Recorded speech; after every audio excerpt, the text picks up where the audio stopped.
What up is Marcus Dynasty Football Dads? If you're new to the channel, please subscribe. When we hit 2,000 subscribers, we're giving away a DeAndre Swift signed jersey to one of you guys. All you have to do, subscribe for free. All right, we're going to be starting with the playoffs, risers, fallers. This is, for some of these players, it's their last kind of value of subtracting or minusing before we get into the offseason. Example like the Las Vegas, I almost said Oakland, the Eagles, and a couple other teams. This is their last kind of showing before, that means it's the last thing you get to see. So did they leave a good taste in your mouth or a bitter taste? Let's start with quarterbacks. Big Ben probably retiring, so know that his value is pretty much nothing. Even in super flex leagues, he looks like to be retiring. But let's go through Patrick Mahomes, 404 yards. Just incredible a game for Patrick Mahomes. And it just shows that when the time is needed, and Pittsburgh's defense is not bad. I mean, they have a decent defense. When the time is needed, Patrick Mahomes can step it up like that. And still a top 3 Dynasty QB. I mean, personally, he's still my number 1. I know some people are going to argue now, even with Herbert and how Herbert has been flying up. Josh Allen is another argument that could be made. Kyler Murray, I've actually seen an argument there. But really, Patrick Mahomes is my quarterback 1 in Superflex and Dynasty. Any league when it comes into those things. He's my 101 when it comes into Superflex. He's not, of course, my 101 when it's 1 QB. He drops down a couple rounds. Derek Carr, 310 yards. And Derek Carr is going to be all dependent on coaching. Who's going to be the head coach there? Are they going to put more weapons around him? It seems like Edwards and now Ruggs gone. Waller's been off and on hurt. So Hunter Renfrow has been a really good, solid wide receiver this back half of the year. And so you have to understand, you have to figure out, okay, what is going to happen with that whole team? A lot of things can change. I think you're going to get kind of more what you're going to get. A middle QB2 out of Derek Carr. You're going to have games that he does really well, and you're going to have games that really hurts you, and we'll get to hurts, but really hurts you. And so that's kind of the last. I think he's going to be a solid, again, I think he's going to have a job. I think he's going to be a starting quarterback. I think he's going to stay with Las Vegas. I think they're going to try to revamp, try to get that. I mean, you heard it when Gruden came over. We're going to revamp. We're going to get Derek Carr going, and it just kind of been kind of the same stuff. Josh Allen, just with that and this performance, you got to put him as a top 3 quarterback in Dynasty. He is. I mean, we're going to talk him in the running backs leagues because he's the 5th leading rusher right now with 66 rushing yards. We do have some really interesting questions on what Buffalo is going to do in the offseason as well. But Josh Allen, top 3 quarterback, enough said there. Tom Brady, what are we doing with Tom Brady? I mean, I guess we can probably go through this in the next couple of weeks, but what are we doing with Tom Brady? Especially in the offseason. I mean, you can't really trade him now because you're probably in the NFL playoffs, but I think he's going to be back next year. I mean, it just doesn't seem like this guy stops. And so at this point, I mean, in Dynasty, which is what we're talking about, we have to probably continue on. We have to probably say that he's going to be around for another 2-3 years, which, I mean, isn't that incredible? 2-3 years of Tom Brady. Man, he's going to be like 50 years old. I think he had, I think it was like, he said something maybe a year or 2 back. I could see playing into when I'm 50, and I was like, I don't think so. Let's go through other quarterbacks. Jalen Hurts, he is going to be a very big mystery for Philadelphia. Philadelphia they did not look like a playoff team. They looked like a 7 seed. And when you look like a 7 seed, that is not a good thing. You do not want to look like a 7 seed. So Jalen Hurts, 258 yards passing. That offense just sputtered. I mean, we could even go into team-by-team breakdowns, which I'll probably kind of lump the running backs, wide receivers, and tight ends all on the same teams here. But it was ugly for Philadelphia. And so you have a lot of questions of Davonte Smith. What do we do with Davonte Smith? What do we do with Kenneth Gainwell and Miles Sanders? And right now, I feel personally that I'm kind of staying away from Philadelphia as much as I possibly can because I think a lot of things are going to change. Davonte Smith, I am buying, of course, because I do think he is a good enough wide receiver to be a wide receiver 2 at this next league. I think talent-wise, he's up there with Jamar Chase, but Jamar Chase has Joe Burrow in just a perfect situation. Trying any other quarterbacks, Mac Jones. Again, I think everyone's well aware of my kind of thoughts on Mac Jones. A good NFL quarterback. I think will continue to get better through the years, but not a good fantasy quarterback in my mind or dynasty quarterback in my mind. You're talking about, I'd rather have Derek Carr. Would I rather have Derek Carr? Yeah, I'd probably rather have Derek Carr than Mac Jones. And that's just because Derek Carr is is going to throw it a ton more. Patriots are going to rely through the run game. Ramondre Stevenson, Damian Harris, and whoever they bring up is going to Brandon Bolden, and whoever else will be the next running back from the Patriots will continue to just be utilizing that offense. Joe Burrow, Joe Burrow is going to be a very interesting situation. If they can get him a tight end, if they can continue to build that offense around him, I think his wide receiver weapons, Joe Mixon, I think he has some of the best weapons you could potentially have. If they get a tight end that is, use him as, okay, but they need an actual really good tight end, and man, this offense could be really, really hard to beat.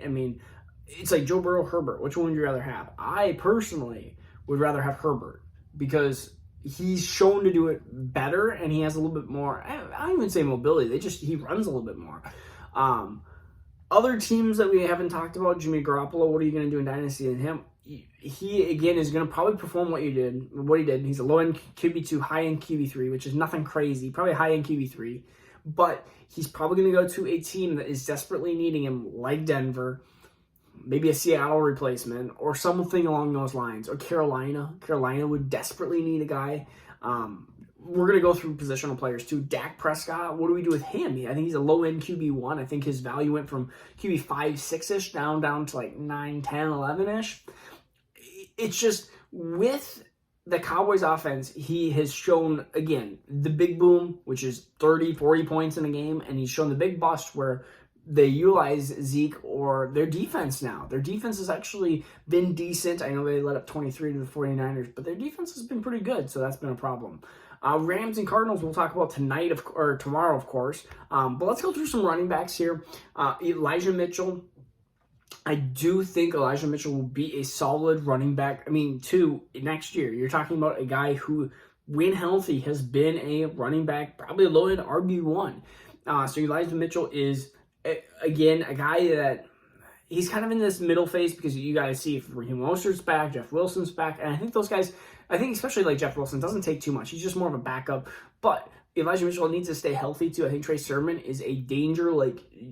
Get what you can. If you can get a second-round pick, trade him now because I think Trey Sermon, the best. We saw the best from Trey Sermon, and it wasn't good at all. I think Trey Sermon's a huge sell. Josh Jacobs, again, the guy is an RB, like a low-end RB1 every year. It's just ugly the way he does it. He is a buy if you want another RB1 in his mid-20s. Buy Josh Jacobs. He's usually undervalued, and if you're sitting at 1-0, if you're sitting in the mid-first round and you need a running back this year in 2022, Josh Jacobs, offer that trade in 2-3 months, and I guarantee that would maybe look not even great now and be like, hey, I'll give you 107 for Josh Jacobs, and they're going to be like, sure, okay, I'll do that. And honestly, Josh Jacobs should be worth that. He should be worth that with his production. Devin Singletary is a man that is very, very hard to determine. 81 yards, again, another touchdown. They have given him a lot of work. And so when it just comes to Devin Singletary in general, I am going to be trying to sell him for as much as I possibly can. And what can you really get for Devin Singletary? He's a guy who was a third-round pick. Zach Moss also a third-round pick. But I think, this is a trade before the NFL draft type thing. I think Buffalo, like you've been hearing probably from everyone else, Buffalo is in the market for probably a running back. And so Devin Singletary, I think the best you can get is a Myles Gaskin, another season kind of like that out of him where they don't draft somebody. But I think the writing's on the wall. He's not a 3-down. I don't think he's a 3-down back. And you're talking about a guy who really had a struggling half of the season. And so I'm going to try selling Devin Singletary. And I'm going to put him in this category. This guy, Deebo Samuel as a running back, because he had 72 yards rushing, and that was a lot more than he had receiving. And so this guy had 72 yards, 10 rushes for 72 yards and a touchdown. Deebo Samuel, if he continues like this and can actually stay healthy, he's an amazing wide receiver. Weapon, I guess. I'm going to just say weapon. I don't even know what he is. He's a running back wide receiver combo. You look at it, he's an all-pro because of that. And so really, what I think of Deebo Samuel is I think this is a time that you can try to get the farm on him because Trey Lance could easily come in next year and change things up, and they don't use Deebo as much. But I also think Deebo has shown a history of injuries, and we want to avoid those injury history players. So that is just something huge that we have to look at. All right, Naja Harris. I do want to talk about this because people are talking already bust. The situation can't get much worse for Najee. Najee has one of the worst offensive lines. He's in prime age, 23, like prime age to have another good top 5 season. Najee is not a sell at this point. I mean, I've even seen Najee go for like a 2022 first and a 2022 second and 2023 second. I'm like, no, you got to keep Najee. Najee was easily the 101 in this last draft, which was a really good draft. At least you could argue Jamar Chase now, but Naja Harris is a top 5 running back. And those guys, like, you look at Kenneth Walker and you look at Breece Hall, like, those guys may have a season in the top 5, but I don't see that consistency like Naja Harris. And so I am taking Naja Harris. And that's if you get it early 2021. It didn't even say when the 2022 first was. I would assume it would be early. Zeke, the writing is on the wall. He had a PCL injury. He looked bad. Pollard is a buy. Zeke is a sell. It's as simple as that. Buccaneers, Fournette is going to be a buy. If he resigns, Keyshawn Vaughn could be a sneaky, like, could be a buy, but then you look at Giovanni Bernard comes in and scores a touchdown. Just looking at the time. Ooh, I gotta get this going. Joe Mixon, he's gonna have another good season next year as long as he stays healthy. I already talked about Josh Jacobs. Patriots running backs, Ramondre Stevenson, I think is gonna be a really sneaky kind of late, like if you can get him for an early second, which might be tough, maybe a late first, then Ramondre Stevenson would be a buy. Damian Harris, again, he was running back 8. Like, that's crazy. I mean, Damian Harris had such a great season, but I do see regression in touchdowns. When you see 15 touchdowns and not 1,000 yards, you have to see regression in that. Chiefs, I don't even want to talk about their backfield right now. I don't even want to talk about it. Wide receivers / tight ends. Oakland, Hunter Renfrow. I'm going to buy him in the offseason. I think that they showed that he can be hyper-targeted, and especially in PPR, like, Hunter Renfrow is going to make these games where it's like 10 for 52. And that's really good in PPR because that's still 15 points. In standard, not so much. He's going to have a huge downtick in standard. He's going to be one of those, like, PPR versus standard is going to be a huge switch. Just because he's in the slot, he's used so short areas. Bryan Edwards, nothing. He's a sell. He's immediately sell. And I even talked about how I had some worries. We're going to talk about the 80-point threshold tomorrow. But there were some big worries about him. Jamar Chase, you're not going to be able to buy him.